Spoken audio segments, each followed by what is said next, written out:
სალამი მოგესალმებით, ვაგრძელებთ ჯონ მაკარტურის საუბრების ქართულ ენაზე ატვირთვას. ეს არის ბიბლიური კითხვები და პასუხები. ჩვენ ვართ 39 ნაწილზე, თითქმის ნახევრამდე მივიყვანეთ. 90-91 აღარ მახსოვს მთლიანად ეს და უკვე ვეღარ შეძლო, მგონი 2 წლის უკან, 3 წლის უკან იყო ბოლო. და თითქმის ნახევარზე მივიყვანეთ და 500-ზე მეტი კითხვა-პასუხი გვაქვს უკვე ჩვენ ამის ირგვლივ. ეს იქნება ჩაწერილი 1990 წლის 1 აპრილს და შემდეგი კითხვა დამსველი არ ვიცით, მაგრამ ძალიან საინტერესო ცვავს კითხვას და ეს კითხვა ალბათ ბუნებრივად ყველას გაუჩნდებოდა, მეც გამიჩნდა და ეს ეხება ალკოჰოლის მიღებას კიდევ. ერთი ხო ახლახან გასცა ჯონ მაკარტურმა პასუხი და ეხლა უფრო დეტალურად, იმიტომ რომ პიროვნება უფრო ბიბლიიდან იღებს, ასევე წარსული ისტორიიდან, რომ ჩარლზ სპერჯენი, მარტინ ლუთერი, ცნობილია მარტინ ლუთერი ძალიან დიდი მსმელი იყო, უიტფილდი, ჯორჯ უიტფილდიც და მაგ დროს იცით, რომ მე-19 საუკუნეშიც, შუა საუკუნეებშიც ძალიან ბევრი ალკოჰოლურ სასმელს იღებდა. მაგრამ მე მინდა იცოდეთ უბრალოდ ისტორიული ის რატომ მივიდნენ პროტესტანტები განსაკუთრებით იქამდე რომ სრული აბსტინაცია, ესე იგი სრული უარის თქმა ალკოჰოლზე. იმიტომ რომ ძალიან ალკოჰოლმა ძალიან დააზიანა ანგლოსაქსური და ასევე ევროპული საზოგადოება და ძალიან ბევრი ცოდვაში ჩავარდა ამის გამო.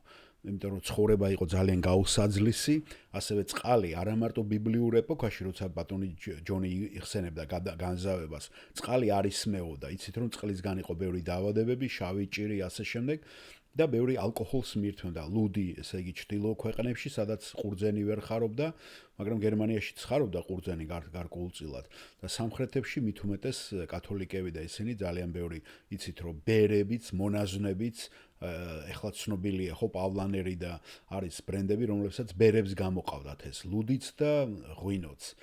და ეხლა პიროვნებას აინტერესებს ეს კითხვა, რამდენად სწორი არის, რომ რომელი აღვინო ნახსენები ბიბლიაში, რომელსაც სვავს ნოეც, ლოთიც, რომელიც დათვრებიან, ჩვენ ვიცით რომ კანაში, რადგანაც არ გაიხსენეს კანას, ესე ვთქვათ, ქორწილი ხომ იონეს სახარებაში, როდესაც იესო სასაულს ახდენს.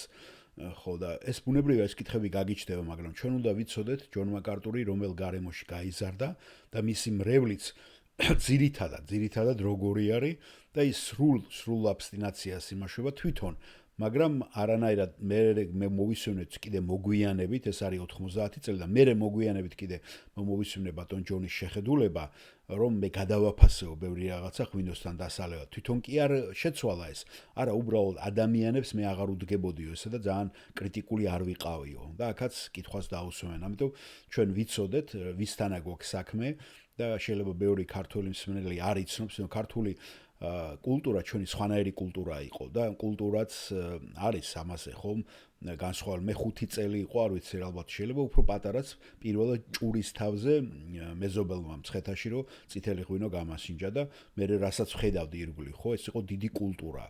ჩვენი ვენახი ქონდა, ნაწილი იყო ეს ჩვენი კულტურის და მამაჩემი, ბაბუაჩემი და ამას რაღაცა რელიგიის დონეზე აყავდათ ყურძნის დაწურვაც და დღესაც რო ხედავ საქართველოში ესეა, რასაც ჩვენ ხედავთ, ხო, და ამას უკვე მართავენ, იმიტომ რომ ამით ფულის კეთდება ძალიან ბევრი მეღვინეობა, ძალიან იმაშოა ფეხი მოიკიდა არა მარტო ძველად ეხლაც საქართველოში და ეს ღვინის კულტურა არის მთელ დასავლეთში.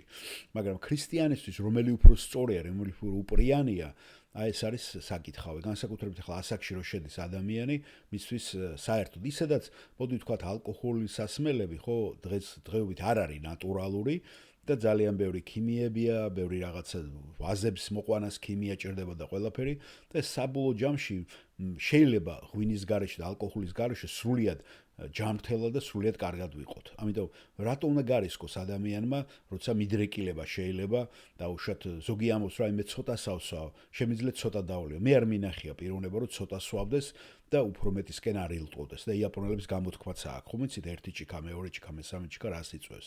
და ძირითადად ეს მართლაც შეიძლება ბევრისთვის დაბრკოლება იყოს.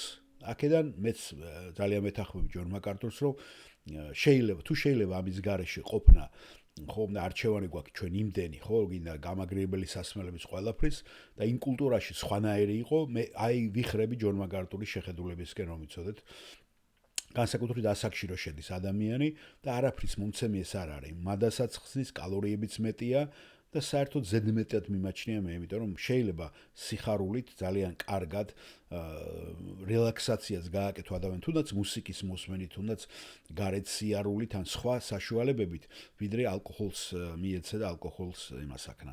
მასთან შეთამაშება მე არ მინახია ვინმე რომ ამას ზომიერად მოიხმარდეს და მე ამას მავნე ისინი არ კონდეს უკუჩვენებები როგორც შენთვის, ასევე სხვებისთვისაც. შენი შვილები იქნება, მეგობრები თუ ნაცნობები და ისინი. აი აქ ჯონ მაკარტურს მე ამაში ხა სხვა რაღაცებს შეიძლება რაღაცა მეც ბევრ რამეში შეიძლება არ ვიზიარებდე რაღაცებს, მაგრამ აი ეს კონკრეტულად ამ საკითხში მე სრულიად ხელებს წევ და ვეთანხმები. აი მოდით მოვუსმინოთ, არ ვიცით კითხვის დამსვენელი ვინ არის, მაგრამ აშკარად თვითონ ალკოჰოლს უნდა იღებდეს პიროვნება და ჭირდება ამისი უკვე რაღაცა დასტური ჯონ მაკარტურისგანაც. გესმით და ბიბლიასაც ალბათ ამიტომ მოყავს ის ადგილები ბიბლიიდან, იმიტომ რომ ბიბლიაში არის ადგილები, სადაც ღვინის ესე ვთქვათ ზომიერ სმაზეა საუბარი და არის ძალიან ბევრი გაფრთხილებები, რომ არ დათვრენ. ასე რომ ზღვის გავლება ალბათ ეს ინდივიდუალური საკითხია. მოდით მოვუსვიროთ პიროვნება. სალამი ჯონ, მოგესალმებით. მე ვკითხულობდი ამ წარსულში ჩარლზ სპერჯენზე, მარტინ ლუთერზე, ჯორჯ უიტფილზე, რომლებიც სვავდნენ ალკოჰოლურ სასმელებს. თუ გნებავთ იმასაც ვიტყვი, რომ ისინი ყველა ვაზის ნაყოფის თაყვანისმცემლები იყვნენ და მე ყოველთვის მასწავლიდნენ, რომ ჩემი ცხოვრება ღვთისმოსავი ადამიანის მიბაძვით შემექმნა და ასე შემდეგ. ახლა ხუმრობს ეს პიროვნება და ცოტა სარკასტული არის, მე მინდა უბრალოდ თქვენ დაიჭიროთ ეს. იმიტომ რომ ცხენია ამის დასმა ჯონთან და სარკასმში როცა გადადის ან რაღაცა ხუმრობით, ცოტა ტონალობას იმაშრები და ჯონ მაკარტური მე მგონი ცოტა შეცბა. იცით რას მე გირჩევ ჯონ მაკარტური პასუხობს, გთხოვთ რომ ეცადოთ ცოცხალი ადამიანებიდან აიღოთ მაგალითი და მათ მიბაძოთ და არა გარდაცვლილებს. შეაწყვეტინა. დიახ, მართალია, მე ვხუმრობ და აგრძელებს. ჩემი კითხვა იმაში მდგომარეობს. მე ბევრი მსმენია იმის შესახებ, თუ თქვენ რისიგჯერათ ამ საკითხთან დაკავშირებით. მაგრამ მე სურს პასუხი გასცეთ იმ კითხვას, რა ფონიც გადმოცემულია 113 ფსალმუში, მეორე რჯულის 28 თავში, იგავების მესამე თავში, სადაც საუბარია ღვინოზე და თუ ის რა კურთხევა არის ადამიანისათვის. მე მესმის, რომ იგივე ებრაული სიტყვა, რომელიც 113 ფსალმუშია გამოყენებული და იგავების მესამე თავში, ასევე მეორე რჯულის 28 თავში, იგივე ებრაული სიტყვა არის, რომელიც გამოიყენება ღვინისათვის, რომელიც ნოემ და ლოტმა დალიეს და დათვრნენ. ასე რომ თქვენ კითხულობთ და ფიქრობთ, ეს ყურძნის წვენია. და უბრალოდ თქვენ ამას იგნორებას უკეთებთ და არ იღებთ ამას ხედველობაში? და ჯონ მაკარტური აწყვეტინებს, არა, ასე არ არის და კითხვის დამსვენელი აგრძელებს ისე. მაგრამ მე მესმის ყოველ შემთხვევაში როგორც ეს მესმის, რომ ეს ღვინოა. ეს ნამდვილი ღვინოა და კურთხევაა ღვთისაგან. და ღვინო ახარებს ადამიანის გულს და ღმერთის გულს. სად გახართ თქვენ ღვინის საკითხთან დაკავშირებით და რატომ? ჯონ მაკარტური მე უბრალოდ იმას ავქენი, რომ მეორე კითხვისგან განსხვავებული ყოფილიყო დავასათაურე რა სიტყვით იმაზე, რომ სპერჯენი, ლუთერი და უიტფილდი სვავდნენ ალკოჰოლს. ჯონ მაკარტური პასუხობს, პირველ რიგში მე არ ვიცი სპერჯენის, უიტფილდის და კიდევ ვის შესახებ თქვით? ლუთერის შესახებ. და კითხვის დამსვენელი აგრძელებს. რეალურად წიგნი, რომელსაც თქვენ გირჩევდით, რომ წაიკითხოთ, Spurgeon at his best. ესე იგი, სპერჯენი თავისი საუკეთესო ფორმაში, ან მისი საუკეთესო ნაშრომები. და თქვენ იქ აწერთ რეკომენდაციასაც უკან მხარეს. თქვენ უკეთებთ რეკომენდაციას, სადაც ის ციტირებს იმ წიგნში, რომ მე არა ვარ აბსტინენტი. ესე იგი, სიმთვრალის შესახებ როცა ლაპარაკი, სპერჯენი ადასტურებს იმას, რომ ის სვავდა ალკოჰოლს და ჯონ მაკარტური პასუხობს. დიახ, მე ყოველთვის მაინტერესებს ხოლმე, რომელ წყაროებზეა საუბარი და რამდენად ზუსტია ესენი. მე არ ვიცი რა გააკეთეს მათ, მაგრამ რაც გააკეთეს მათ შორის იყო, რომ რაღაცა ეს თავისი გონებითაც ძალიან ბევრი რაღაცით შეავსეს ეს მასალები. პირადად ამაში მე მგონი ფიქრობ, რომ ბევრი რამ არის ჩართული. ნება მომეცით, ჩავიხედო, შემიძლია თუ არა მოგცეთ რამოდენიმე მოკლე განმარტება. პირველ რიგში, მე ღვინოს არ ავსვავ და არაფერს არ ვსვავ, რასაც ალკოჰოლი აქვს. და მარტივი მიზეზის გამო, რომ მე არ მჭირდება ის. მე არ მინდა ვიყო ისეთ მდგომარეობაში, როდესაც რაღაცა მაკონტროლებს მე, როცა ეს საჭირო არ არის. სხვა სიტყვებით რომ ვთქვათ, მე ვცხოვრობ იმ კულტურაში, სადაც მე მაქვს ამის არჩევანი, რომ არ დავლიო და არ გავაკეთო ეს. და ასე არ მოვიქცე საზოგადოების ზეწოლის გამო. მიზეზი იმისა, რომ ბიბლიაში ბევრი გაფრთხილება სიმთვრალის შესახებ, არის ის, რომ ისინი ცხოვრობდნენ საზოგადოებაში, სადაც აბსოლუტურად ყველა სვავდა ვაზის ნაყოფს. და გაცივების გარეშე, თუ დადგავდით ამას, ის დუღდა და ფერმენტაციას ეძლეოდა. ასე რომ ბიბლიურ დროში, როდესაც საუბრობთ ღვინოზე, თქვენ არ საუბრობთ ყურძნის წვენზე. ფაქტობრივად ეს ყველაფერი ღვინო იქნებოდა, რადგან მისი დუღილის დიდი დრო არ იყო საჭირო. ასე რომ დუღილის პროცესი და მე არ მსურს ამ ყველაფერში დეტალურად შეცვლა, ძმრის განწმენდისა გამოყოფის პროცესი, მე ერთი ტიკიდან მეორეში გადაასხმის, ხომ ეს ტყავის ტიკებს იყენებდნენ მაშინ, რათა სუფთა უფრო დასუფთავებულიყო ღვინო. და ყველაფერი ეს ვარაუდობს იმაზე, რომ ეს ალკოჰოლური იყო. მაგრამ საუკეთესო მითითებები, საუკეთესო მტკიცებულება ყველაფერს არის, რომ იყო ორი სახის სასმელი. ბიბლიაში არის მოხსენებული ორი სახის სასმელი. ერთი იყო ძლიერი სასმელი, რომელსაც ეძახდნენ და ერთს კიდე ეძახდნენ ღვინოს. და თქვენი ხილავთ ამ გამორჩეულ სიტყვას ძველ აღთქმაში. ძლიერი სასმელი არ იყო განზავებული, შერეული. და ეს ძლიერი სასმელი მოწონებული ღმერთისგან არ არის. ღვინო კი იყო შერეული, განზავებული და ღვინოს წყალთან შერევა ეს ჩვეულებრივი რამ იყო. ალკოჰოლი განზავება ხდებოდა და შეგეძლო ბევრი დაგელია და არ დათრობილიყავი ამით, იმიტომ განზავებული იყო. და თუ თქვენ ცხოვრობთ ისეთ კულტურაში, როგორც პალესტინა, სადაც ძალიან ცხელა და არის ძალიან მშრალი კლიმატი. ცხადია, რომ წყურვილის პრობლემა ძალიან დიდი პრობლემა იქნებოდა. და თუ თქვენ იმუშავებდით დღის სიცხეში და თქვენ უბრალოდ დალებდით ძალიან დიდი ოდენობით ამას. მთელი დღის განმავლობაში განზავებულ ღვინოს. რადგან თქვენ არ შეგეძლოთ წყლის დალევა, იმიტომ რომ მაშინ არ იყო წყლის გამწმედი ეს საშუალებები და პროცესები.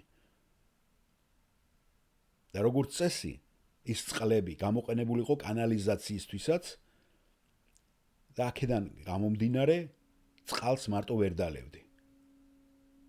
და წყლის ღვინოსთან შერევამ ორი რამ გააკეთა. ერთი აზავებდა ღვინოს, რომ ძლიერი არ ყოფილიყო და არ დამთვრალიყავი, მაგრამ და მეორე ასუფთავებდა წყალს ბაქტერიებისაგან. ღვინის ალკოჰოლური შემცველობა გარკვეული სადეზინფექციო მოქმედებას აკეთებდა წყალზე, რათა გაეწმინდა ის არსებული ბაქტერიებისაგან. შეგიძლიათ თქვენ ბევრი ისტორიული წყაროები შეამოწმოთ ამის შესახებ და მიიღოთ ამის დასტური. ერთ-ერთი საუკეთესო სტატია იყო Christian Today-ში, ქრისტიანობა დღეს ჟურნალში, სადაც ისტორიული მონაცემები საკმაოდ კარგად იყო შეკრებილი და მოწოდებული იყო ეს რესურსი. იქ მოცემულია, რომ ისინი ღვინოს ურევდნენ სადღაც 3, 1-3-ზე, 1-4-ზე, 1-8-ზეც კიდევაც, რომ განზავებულიყო ის. რათა შეგძლებოდათ იმისი დიდი ოდენობით დალევა სიცხეში. მაგრამ ჩვენ ვიცით, ბევრია გაფრთხილებები ბიბლიაში სიმთვრილის წინააღმდეგ. ეს მეორდება და მეორდება ძველ აღთქმაში და ახალ აღთქმაშიც. რადგან ძალიან ადვილი იყო სიმთვრალეში მოხვედრა. იმიტომ რომ თქვენ სვავდით ამ ვაზის ნაყოფს. მადროს არ არსებობდა ხელოვნური სასმელები. არ არსებობდა კოკაკოლები, შვიფსები და ფანტები. ასე რომ მე ვიცი, რომ აუცილებლობის გამო წყურვილის მოსაკლავად დაალებდნენ კიდევაც ნამდვილ ღვინოსაც, რომელიც დუღდა, მაგრამ წყალში ურევდნენ, რომ მას დიდი ძალა არ ქონოდა. ჩვენ ვიცით, რომ ჭიქა ღვინოს აქვს იგივე ძირითადი ალკოჰოლის შემცველობა, როგორიც ერთი ლუდის ჭიქას, ქილას. და იგივე არის პატარა ვისკის შოტში. და მიზეზი რის გამოც ვისკით უფრო სწრაფად თვრებიან, იმიტომ რომ მოცულობა, მცირე მოცულობა ატყუებს სმენელს, ვიდრე ღვინისა და ლუდის. და უფრო ადრე თვრებიან, უფრო კონცენტრირებული ალკოჰოლი მასში. იმიტომ დისტილაციით მიიღება. მაგრამ მე მჯერა, რასაც წმინდა წერილი მიუთითებდა, იყო ის, რომ თქვენ გინდათ რომ ფრთხილად იყოთ და აიცილოთ ეს ყველაფერი. რამაც შეიძლება არასათანადო გავლენა მოახდინოს თქვენზე და გარშემო მყოფ პირებზეც. რა თქმა უნდა, წყურვილის მოსაკლავად შერეული ღვინის დალევა, სასიამოვნო გემოთი, სასმელის დალევა სიამოვნებას მოგიტანდათ, სიხარულს მოგანიჭებდათ და ღმერთი იძლევა ამ სიხარულს, ისევე როგორც ღმერთი გაიხარებდა, როცა თქვენ შეჭამდით მის მიერ მოძებულ გემრიელ საკვებს, რომელიც მას შექმნა სამყაროში. მაგრამ მე არ მგონია, რომ ღვთის გულში რაიმე სიხარული იყოს იმ ადამიანზე და უხაროდეს ღმერთს ის ადამიანი, ვინც დალია ისეთი რამე, რაც გავლენას მოახდენდა მის აზროვნებაზე. და ის დაკარგავდა კონტროლს. ან ღვინო გააკონტროლებდა მას. ანუ სხვა სიტყვებით, ის შეზარხოშდებოდა და დათვრებოდა. ეს ჩანს იგავების 31 თავში, სადაც ის ამბობს: აჰა, როცა საქმე ეხება ლიდერობის როლს, სულიერ ლიდერობასაც, სხვა სტანდარტი უნდა არსებობდეს. პირველი მუხლიდან წაგიკითხავთ ამას. სიტყვანი მეფე ლამუელისა, რომლითაც მისი დედა არიგებდა: რაო ძეო ჩემო, რაო ძეო ჩემო მუცლისა, რაო ძეო ჩემო აღთქმისა, ნუ შეალევ ქალებს შენ ძალას და შენს გზებს მეფეთა დამღუპელებს. მეფეთ არ შეფერებთ ლემუელ, მეფეთ არ შეფერით ღვინისმა და არც მთავრებს, მაგრამ მაგარ სასმელთა სიყვარული. აი, აგერ არის ნაცხენები მაგარ სასმელთა სიყვარული. ესე იგი, ღვინო ცალკეა, მაგარ სასმელი ცალკე არის. თორემ დალევენ, დაივიწყებენ დადგენილებებს და გაამბრუდებენ ჩაგრულთა სამართალს. მიეცით მაგარი სასმელი მომაკვდავს და ღვინო სულ გამწარებულს, რათა დალიოს და დაივიწყოს თავის სიღარიბე და აღარ ახსოვდეს თავის ტანჯვა. ისტორიულად დადასტურებული არის დისტილაცია მე-12 საუკუნიდან იწყება, მე რაც ვიცი, ანუ ესე თქვა სპირტიანი სასმელების და აი აქ რაზე ჯონ მაკარტური ლაპარაკობს, ესე იგი ძლიერი სასმელში ნახსენებია განუგზავებელი ღვინო და არის ხო ღვინო უფრო მაგარი ალკოჰოლით და არის მსუბუქი ღვინო და განზავებულ ღვინოს უწოდებდნენ და მძიმე სასმელს იგივე ღვინოს ოღონ განუგზავებელს მძიმე მაგარი სასმელი ერქვა. ჯონ მაკარტური აგრძელეს.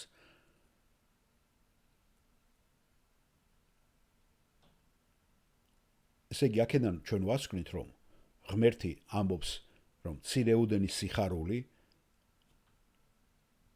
უნდა მისცეს ამის განცდამ, როცა ადამიანი დალევს, რაც ღმერთმა მოგცა ამ ცხოვრების სიკეთეში, როგორც საკვები.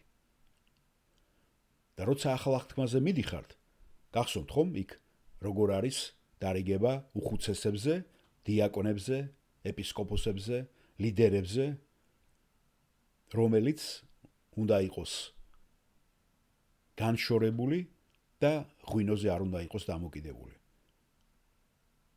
ღვინოს არ უნდა ეძალებოდეს. და ეს ეხება უხუცესებს და ასევე დიაკონებს შესახებ. ზოგჯერ უხუცესებს, ეპისკოპოსებს, ზედამხედველებს უწოდებენ. ის არ უნდა იყოს ღვინოსთან დაახლოებული.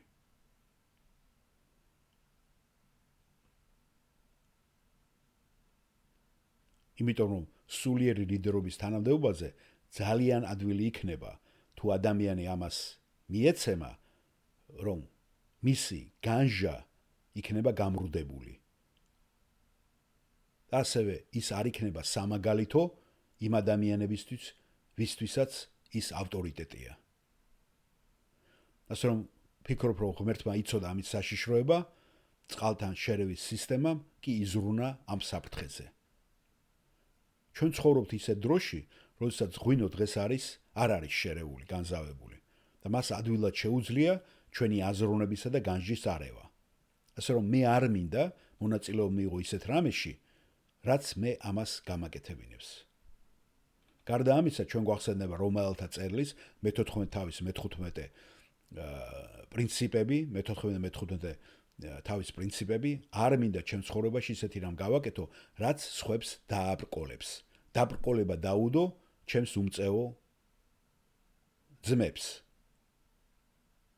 და ახლა ვიგეტყვით მე რომ დავლე ღვინოს, წარმოგიდგენიათ მე რომ დავლიო ღვინო, რა სიტყვიან ადამიანები. ხედავ, ნახეთ, ჯონი მაკარტური ღვინოს სვავს და მეც შემიძლია ღვინის დალევა. და ხომ შეიძლება ბევრი ალკოჰოლები გახდნენ ალკოჰოლისტები და განადგურდეს მათი ცხოვრება.